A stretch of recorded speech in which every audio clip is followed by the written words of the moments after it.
What up, though? It's your boy Drummer B, Nick Notion the bartender, live from the Drumset. We here chilling at my homeboy DJ Dez crib right now, man. Good with you. What's going on, bro? Chillin', man. Chillin'. Good to have y'all up in here, man. Oh yeah, man. I'm glad to be here, man. See, you got the records on deck, man. If y'all don't know, man, you got a lot of shit up in here, man. Y'all see it behind us. So, man, how did you even, get into DJing, actually? I got into DJing. I was living in California at the time. First of all, I lived in California from the age of 5 to like 13, 14. So my introduction to hip hop was on the West Coast. I consider myself, a West Coast style DJ because I learned from the West Coast. I grew up listening to this radio station which left and came back, which is known as K-Day, but the old K-Day. And it was nothing but, ridiculous DJs on there, but one of them in particular, Joe Cooley, and with his group, Rodney and Joe Cooley, the stuff he was doing on the radio as well as the stuff that he was doing on the records was just bananas. And the gentleman who I learned how to DJ from, he also was a big fan of Joe Cooley, so he also had a lot of Joe Cooley in his style. I was out past curfew. I kind of knew I was going to get in trouble, so I was like, fuck it.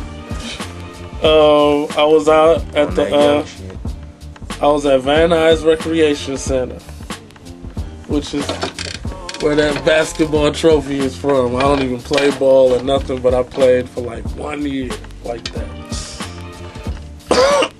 Anyway, I was out late past curfew and I decided to go to Van Nuys Recreation Center. I was walking home and I was like, fuck it, I'm in trouble.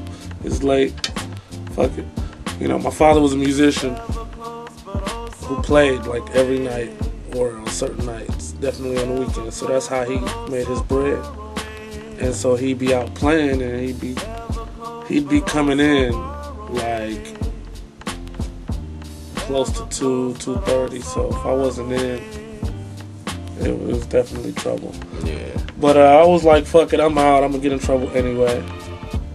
And I ended up, I was playing ball, hooping in the dark with these guys. And it was this white guy with a jerry curl, and he was hooping, getting loose and shit. And it was obviously, this dude was like very hood. You know what I'm saying? White dude, but just, you done been around something. You done been around some hood. A whole lot of hood, actually.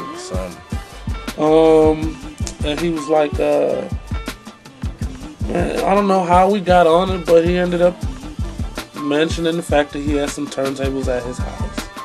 And oh man, I had never seen no real turntables. Man, first time? Well, yeah, I had messed with like record players and tried to scratch on it, but never had I seen a real, like, okay, these are what these are for. Not probably seen the lights glowing and shit. Yeah, every time you messed with, everybody done did it. Every time you done messed with your family record player, you kind of got the idea that you were doing something you weren't supposed to be doing. So I'm talking about turntables where this is what you do with them, or, at least, they were straight arm techniques. They wasn't really, but shit at that time, man, hey, that was it. Hey, anything good right now. And man, he took me over there, man. This dude, man, he got the cutting up. Like, paid him full 7 minutes of madness. This is a journey into sound. Oh man, whistle just bugging. Doubles though. He was cutting that shit up like Joe Cooley, and I was like, whoa. And whatever trouble I got in, that was worth it that night. Now, also, I must say, aside from DJing, this dude was ridiculous with his artwork too, graffiti style. So he also had a big influence on my style of artwork. And this dude was bananas. Like, he had the paint pens. I remember coming in his house and he had a red boombox, and he had bombed it with the paint markers, and it was like paint on the radio, like the radio was a canvas, and he like characters and bubbles. And the bubbles was whitened out, and I mean, like he really sat there and man, he was nice. Kept black books, and he was real thorough, man, real thorough. And we ended up being in a gospel rap group called A Step Ahead. You was in a gospel rap? Yeah. We used to watch TVN, Strictly, Fast, and it was a 7-Eleven on the corner of my street. I stayed on Sherman Way, off of Hazeltine. It was a law. It's still a law. It's called Law Dogs. Damn. It's a hot dog stand sitting right there next to the 7-Eleven. And it's called Law Dogs because the guy who owns it is a judge and he gives free legal advice with the hot dogs. It's called Law Dogs, and it's got like some artists painting of like some dogs with like George Washington wigs with the judge. Shit up. Law Dogs. Them motherfuckers good as hell. That's how I ended up DJing. And initially I learned to scratch first. It wasn't until I came to Detroit that I learned how to blend. So some people might be like, well, you didn't know how to DJ, so you know how to blend. It was just backwards. I learned how to blend. You're supposed to learn how to blend first, then all that extra fancy shit.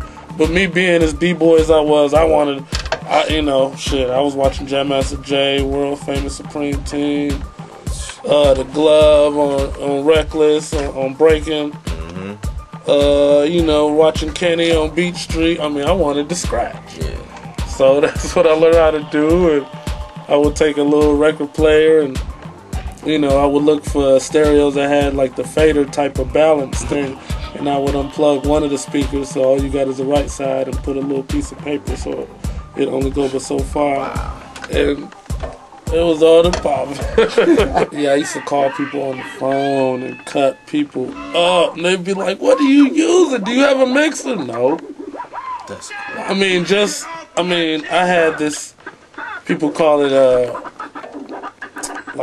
they call it like a bathtub turntable or something. It was really like a component set that kind of was, that's the stand to it over there too, that white thing. It kind of was like round, looked kind of like a tub. Okay. It was like, I guess for the 70s it was some new space age shit. 70s and it had the little cover over it. But it's reminiscent. People like to compare it to, if you ever seen Funky Cole Medina or Wild Thing video, Tono. His DJ got some turntables, and the shit is around his neck with like a strap. And it's not that compact, but it kind of reminds you of that a little bit. But it was really like a turntable. A record player and an 8-track. And I would do everything from scratch, and since there wasn't no fader, I would stick a headphone adapter in the jack and pull it in and out. And I had got it where I could. I was clean with pulling it in and out where I could. What made you even think of that? Like, maybe if I do this. That was all I had. I had to, but with that fader thing, getting the radios, they had the balance set up kind of like a fader. Oh man! And then that same stereo, it was some shit. Oh my god! I would kill niggas with this shit. Okay, the speaker was literally 2 little clamps that slid on to these flat little metal bars or whatever, and I would unplug one, and all you had to do was tap it, and you could hear the shit. Oh my god! So transforming and stuff. Oh man, niggas like, is that a switch? No. What the fuck are you doing? I play drums, so you can imagine the patterns I could do. All you had to do was touch it, and you could hear like, oh man, that's crazy. And niggas would come over, but couldn't nobody get on my setup because I didn't have a real setup. So that probably led you. The DJing led you into the beat making pretty much. Yeah. I was like the dopest DJ with no equipment.